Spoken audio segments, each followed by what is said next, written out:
Bueno, es un enorme gusto estar acá y muchísimas gracias por las invitaciones. Y ha sido un placer realmente lo que hemos escuchado estos días. Estamos mal de tiempo, así que voy a tratar de ir muy rápidamente. La pregunta que se trataba de contestar: ¿puede la filosofía de la persona proporcionar un marco interpretativo para los estudios neurocientíficos?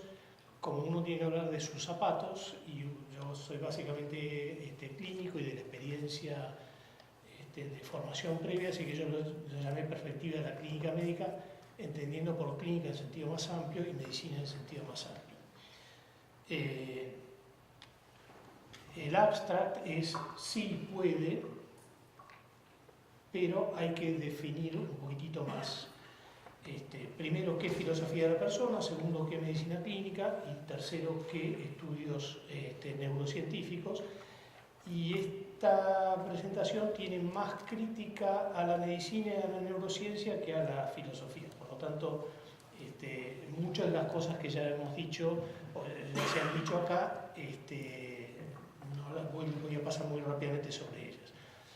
Básicamente, la postura está basada en una antropología filosófica, de un humanismo aristotélico tomista, trascendente o personalista, con algunos puntos que hay que aclarar, especialmente temas que tienen que ver con la epistemología del conocimiento clínico, propiamente dicho, que esto es un área muy nueva y no bien desarrollada.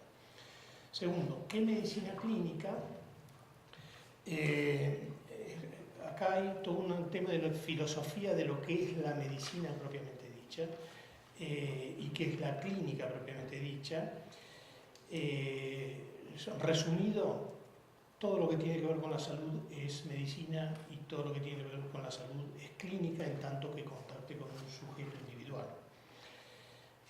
Lo clásico es las neuroespecialidades, neurología, neuropsiquiatría.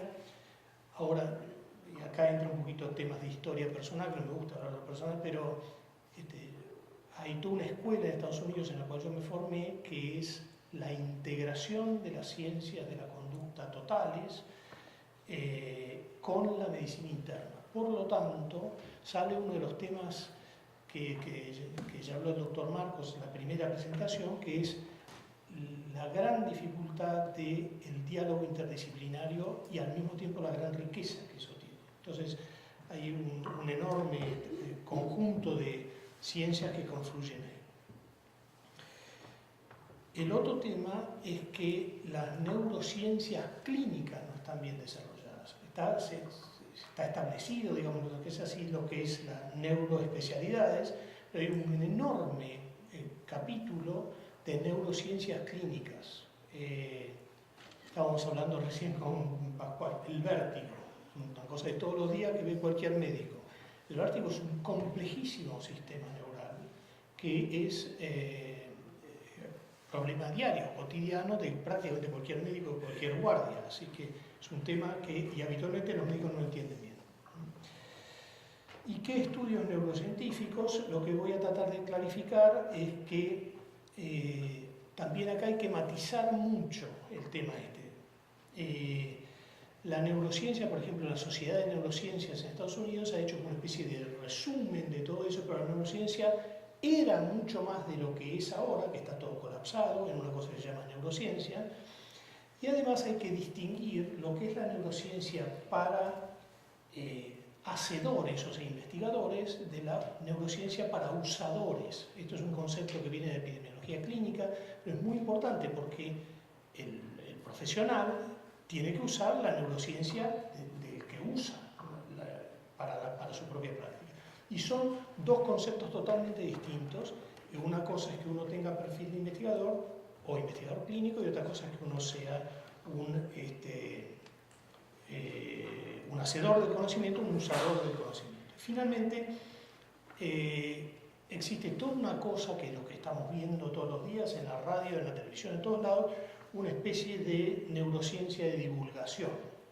Ya han aparecido varios artículos muy críticos a la neurociencia de divulgación porque se escriben todo tipo de libros. Cuando uno va a morder la sustancia de los artículos, las cosas tienen varias interpretaciones que no son exactas. Entonces, pero al mismo tiempo hay una función en la neurociencia de divulgación que es muy positiva. Entonces hay que matizarlo.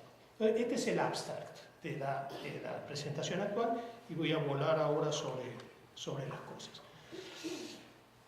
Esta es una diapositiva que la trabajé hace unos 3 años más o menos, es una diapositiva provocativa, por eso la puse acá al principio, porque para mí resume todo lo que estamos hablando. Esto es hay un autor que se llama Topol, que es un cardiólogo que trabaja en el Scripps Institute de Translational Medicine en California, que básicamente están haciendo una especie de planteo de reforma radical de la medicina y de las ciencias que la componen. O sea, básicamente están dando vuelta el currículum, están dejándolo patas para arriba. ¿Por qué? Porque, como ustedes ven acá, usando sobre todo una técnica que se llama Geographic Information Systems, que se llaman GIS, básicamente uno puede superponer capas de conocimiento. Y las ciencias básicas están avanzando a una velocidad tan formidable que están generando capas de análisis. Es como si cortáramos a la persona por distintos criterios. Entonces, y acá está el problema de la unidad sustancial. Es decir, esta unidad sustancial que estamos viendo, que es la persona concreta existente, y ahí viene el tomismo, la persona concreta existente, la sustancia existente, en realidad la puedo leer en fetas, literalmente, por múltiples métodos. A uno le viene a la cabeza acá el realismo metódico de Gilson, que es decir, respetar al extremo cada método. Y esa es la base de la interdisciplina. Si no se hace eso, no se puede hablar, literalmente. Ahora, en la explosión de conocimientos en cada una de estas cosas que genera el exposoma, el epigenoma, el microbioma, el metaboloma, el proteoma, el transcriptoma, el genoma, la persona propiamente dicha y sus versiones generadas hacia el ámbito de la ciencia de la computación, generan una cosa que este autor ha llamado el individualoma. El individualoma es la sumatoria de los conocimientos que cierran, que afectan o que permiten explicar a esta persona. Obviamente, atrás de esto está todo el desarrollo del sistema nervioso central, y hace poco salió un artículo que le agrega una capita que se llama el psicatoma, o sea, que es el conjunto de conocimientos que vienen de las ciencias psicológicas que medirían, habría que ponerlo acá, el funcionamiento de esa persona. Muy bien. Ahora, ¿la persona aparece o desaparece acá? Esta es la pregunta. Entonces, yo creo que si uno lograra hacer la síntesis, la persona aparece y se enriquece. Si yo la divido en fetas y la corto como un pedacito, como está esto, en realidad la persona desaparece. Y entonces acá está la contribución de la filosofía, que es lo que de alguna manera se estuvo tratando de hacer, y yo creo que el realismo aristotélico tomista es la clave para resolver este problema. Y una enorme clave además, porque las otras escuelas filosóficas patinan, no son capaces de absorber este conocimiento. Muy bien. Entonces, acá estoy siguiendo a Benedict Ashley. Él lo que decía es la necesidad de considerar a la filosofía como una metaciencia. Es paradojal porque en esto coincide con, por ejemplo, con Mario Bunge. ¿Qué es? La metaciencia es simplemente llevar el cuestionamiento a los fundamentos de cada una de las ciencias, que es donde hacen agua y necesitan una justificación que la supera al método que ellas disponen. Entonces, estrictamente, si uno toma esta perspectiva, la filosofía podría ser considerada como una metaciencia, mientras que la metafísica es la cumbre de esa metaciencia. Entonces, acá hay 3 o 4 temas grandes que se van a abrir en la medicina de una manera muy compleja. Por un lado, la filosofía de la naturaleza, que ya se habló de alguna manera. Y el otro punto que les quiero remarcar, y tiene que ver con la clínica, es que la medicina es esencialmente un conocimiento práctico. Todas las profesiones son conocimientos prácticos. Entonces, están en el ámbito de la acción humana. Por lo tanto, yo tengo que tener un conocimiento de qué propiamente qué es la acción humana y cómo esa actúa. La antropología filosófica en realidad resume cosas y está en el medio de los dos, o si uno es purista está más cerca de la metafísica. Ahora, cuando uno se abre hacia abajo, hacia la filosofía de lo que alimenta al componente filosófico, se encuentra con la filosofía de las ciencias naturales y la filosofía de las ciencias humanas. Y esto se abre enormemente en componentes interdisciplinarios. Yo trabajé en muchos de estos, tuve entrenamiento formal en muchos de estos. Después el otro punto importante es que la filosofía práctica, o de la acción humana, también se divide en una filosofía del arte o ética, división tomista clásica, pero acá viene Edmund Pellegrino y resalta una cosa que incluso aparece en algunos otros libros, que es lo que llaman la filosofía de la actividad tipo 3. O sea, una cosa que está entre el arte y la ética. Y propiamente la medicina, toda la filosofía de la medicina, se ubica en esta actividad filosófica tipo 3. Es una actividad práctica donde uno produce un producto, que es lo propio del hacer, que es la salud del sujeto, pero depende de que el sujeto produzca su propio producto. Uno no lo pone, ¿se entiende? Ahí entra todo un concepto de lo que es la medicina propiamente dicha, y acá entra la psicoterapia, la psiquiatría y una cantidad de otras cosas más. Entonces voy a avanzar muy rápidamente. Si las ciencias tienen que ser justificadas usando la clásica distinción de los tres niveles de abstracción tomistas, uno podría decir que las ciencias experimentales o de tipo empiro-esquemático se abstraen hacia la metafísica pasando por la filosofía de la naturaleza, que es la proporción vertical, y las ciencias experimentales también avanzan hacia la formalización matemática. ¿Por qué les traigo esto? Esto es una división clásica.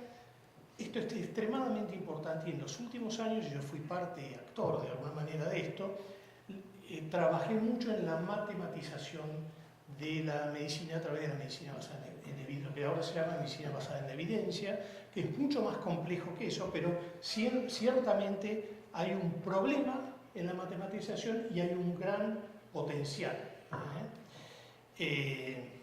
Entonces, la medicina tiene una tensión, y la medicina, me refiero a todas las ciencias de la naturaleza que afectan al hombre, una tensión hacia la formalización matemática y una tensión hacia la formalización metafísica. La metafísica no está bien desarrollada, que es el motivo de esta reunión, mientras que todo lo demás sí está muy desarrollado y hay movimientos en el mundo muy grandes en torno a eso. Y esto a su vez, siguiendo a un autor que se llama Wallace, que es muy interesante, podemos avanzar muy rápidamente sobre la metafísica del ser móvil, muy rápido. Forma, materia, agente y fin, básicamente lo expresa así. Esto lo voy a saltear, pero quiero llegar al modelo que ya afecta a las neurociencias, que hay modelos filosóficos para tratar de comprender el ser móvil en tanto modelo animal. Puse el modelo animal en el modelo humano para hacerlo un poquito más simple, pero básicamente lo que se resume todo en que es una sustancia capaz de recibir estímulos externos y producir efectos externos, acción, recepción, sensación, motricidad, y en el medio hay un equilibrio en todo el sistema nervioso que es los sentidos externos y lo que se llama actividad, respuestas motoras generales, que son más que las motoras, las respuestas, por ejemplo, endocrinas. Y en el medio están los sentidos internos y las conductas. Este punto, muy simplificado acá, es, por ejemplo, en Damasio, la sugerencia de cómo emerge el yo. Lo dejo ahí, pero les quiero mostrar cómo las cosas parecen tener una relación mucho más profunda de la que hay. Y voy a terminar en esto, porque fíjense, este es el modelo del hombre en el libro de Wallace, usando una cosa que se llama un modelo matemático, se llama el Powers Model, lo llama él, donde resume de alguna manera la filosofía aristotélica tomista en capas, desde la vida inorgánica, la sensitiva, la nutritiva, la racional, todo esto generando una estructura que finalmente es el hombre. Él hace un modelo entre el intelecto y la voluntad como actos libres, y la interrelación entre lo que se llama PM y NF, que sería PM la materia y la NF es la forma, ¿no? Pero fíjense qué interesante. Este modelo, compárenlo con las capas que habíamos visto antes. O sea, Wallace se adelantó a Topol, porque en realidad él está haciendo desde el punto de vista filosófico el mismo análisis y con el mismo modelo computarizado. Eso es interesantísimo. Wallace era ingeniero, es un monje ingeniero. Y hacia arriba desarrolla la posibilidad de desarrollar hábitos intelectuales, operativos y sobrenaturales hacia el área espiritual. Entonces, la filosofía de la naturaleza puede avanzar a una filosofía de la persona. Muy rápidamente, en medicina y filosofía, hay que entrar en filosofía de la medicina, que no voy a entrar ahora, pero ciertamente el punto que les quiero resaltar es que la filosofía de la medicina, en Pellegrino, que es el gran autor, es y se sigue solamente de la relación médico-paciente. Voy a saltear esto. Entonces, ¿qué pasa con la medicina y el modelito actual? Muy bien. Las ciencias, en el modelito del conocimiento tomista, se expresan grandes desarrollos que han ocurrido en la medicina actual. Todo esto está ocurriendo en este momento. Es decir, evidentemente las ciencias experimentales se han extendido de una manera muy importante, el área matemática se ha extendido. Yo trabajé en el primer departamento de biomatemáticas en Estados Unidos, y esto se desarrolla una cosa que se llama medicina basada en la evidencia. No voy a entrar en ella, pero sepan que es una cosa muy importante y lleva una formalización del conocimiento muy importante y muy útil para la medicina. Para el lado de la filosofía de la naturaleza están mucho menos desarrollados y empiezan a aparecer temas relacionados a la biofilosofía, filosofía de la mente, filosofía de la medicina, bioética, y el punto es donde entran las neurociencias.